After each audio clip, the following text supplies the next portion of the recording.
Hello 大家好សួស្តីពុកម៉ែបងប្អូនទាំងអស់គ្នាបាទថ្ងៃនេះគឺយើងមកបន្តមេរៀនយើងបាទចឹងមេរៀនយើងថ្ងៃនេះគឺមេរៀនទី2មានចំណងជើងថាកោអ៊ូបាទកោអ៊ូបាទកោអ៊ូគឺយើងប្រែថាទិញទំនិញបាទចឹងដើម្បីកុំឲ្យខាតពេលវេលាបងប្អូនទាំងអស់គ្នាឥឡូវនេះគឺយើងចូលមេរៀនយើងតែម្ដង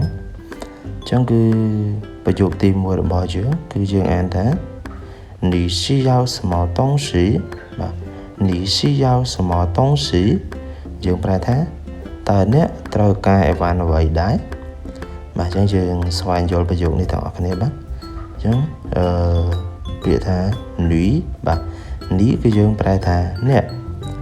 需要បាទ需要យើងប្រែថាត្រូវការ什么បាទ什么គឺយើងប្រែថាអ្វី东西បាទ东西គឺយើងប្រែថាអីវ៉ាន់你需要什么东西បាទ你需要什么东西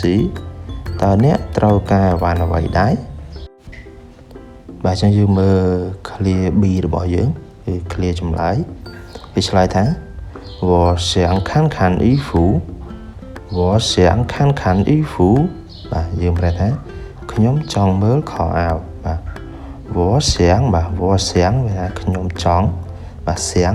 想យើងប្រែថាចង់看បាទ看នឹងមានន័យថាមើល衣服បាទ衣服ខោអាវ我想看看衣服ខ្ញុំចង់មើលខោអាវបាទចឹងយើងបន្តទៀត clear B ដែរបាទ请问这件衣服多少钱请问这件衣服多少钱បាទសូមសួរខោអាវមួយនេះតម្លៃប៉ុន្មានបាទ请问បាទ请问មានន័យថាសូមសួរ这件បាទ这件衣服បាទមានន័យថាខោអាវមួយនេះ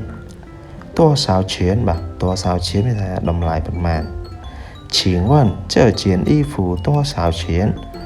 សូមសួរខោអាវមួយនេះតម្លៃប៉ុន្មានបាទយើងបន្តទៀតclear A យើងប្រយោគ A 20块钱បាទ20块钱បាទមានន័យថា$20បាទ$20បាទ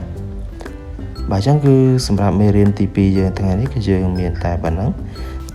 សូមអរគុណសម្រាប់ការទស្សនាវីដេអូមួយនេះបាទសូមអរគុណសូមជម្រាបលា